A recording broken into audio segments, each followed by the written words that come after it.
Coucou à tous, donc nouvelle vidéo aujourd'hui, petite vidéo, je voulais vous parler de la différence dans une synastrie entre les flammes jumelles et les âmes sœurs.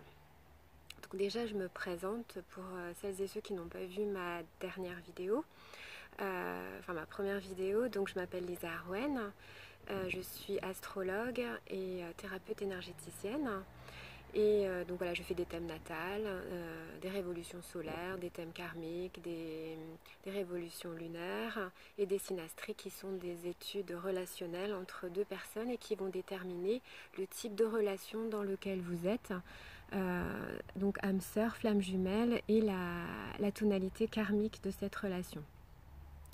Donc aujourd'hui, je voulais vous parler de la différence entre les âmes sœurs et les flammes jumelles.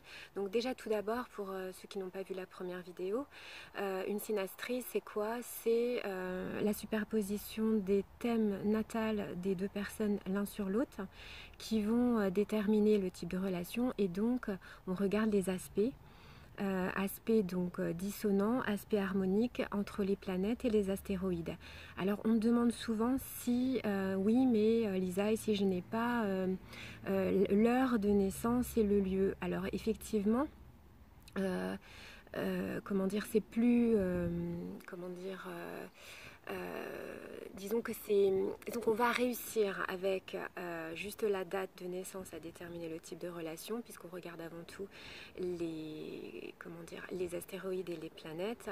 L'ascendant va faire que ça va confirmer en fait le lien, c'est-à-dire qu'on va regarder les ascendants l'un sur l'autre, ou en tous les cas en aspect, ou alors également les maisons. Donc ça va venir confirmer en fait ce qu'on avait vu avant avec les aspects des planètes. Disons que ça va être un peu plus pointilleux quoi. Mais en tous les cas, c'est pas absolument obligatoire. Donc en fait aujourd'hui je voulais revoir avec vous la relation âme-sœur ou flamme jumelle.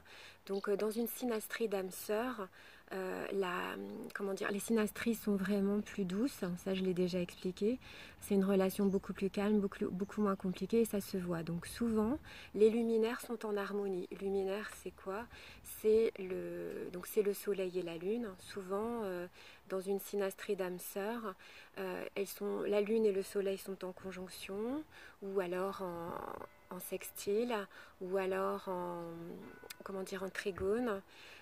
Souvent, ça c'est sûr que ça c'est une synastrie d'âme sœur. Alors les âmes sœurs, ça peut être aussi pas forcément une relation amoureuse, ça peut être aussi des liens entre parents et enfants, ça peut être des liens entre frères et sœurs.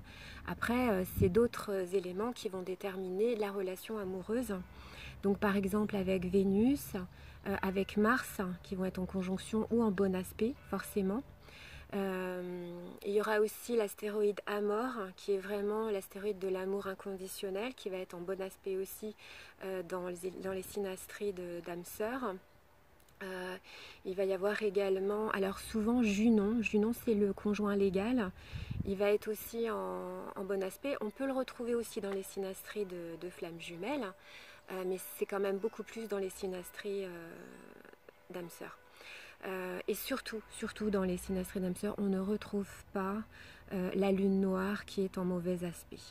Ça, c'est quelque chose qui est vraiment prégnant, alors que dans les synastries de flammes jumelles, la lune noire est toujours en mauvais aspect ou en conjonction avec une planète de l'autre personne, ce qui fait qu'effectivement la souffrance engendrée dans cette vie de cet ancien amour fatal, puisque souvent c'est dans une vie antérieure qu'il s'est passé quelque chose de fatal, fait revivre le même schéma dans cette vie présente.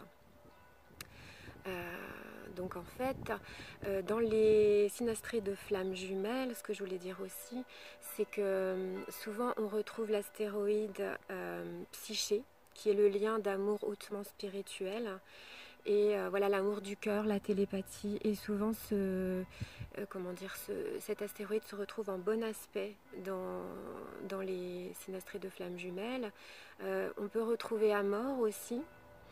On peut retrouver Eros, qui est le désir passionnel, l'attraction incontrôlable. On peut retrouver Kali aussi, qui est l'énergie de la Kundalini. Vesta aussi, qui est le feu sacré. Tout ça en bon aspect généralement. Et en plus de tous ces aspects de flammes jumelles, bien sûr, le karmique de la lune noire, qui fait que la lune noire est en aspect dissonant. En tous les cas, quand la relation de flamme jumelle dans cette vie-là pose encore des problèmes, quand le karmique est quand même résolu, la lune noire est en bon aspect. Voilà pour quelques explications sur les synastries d'âmes sœurs et de flammes jumelles.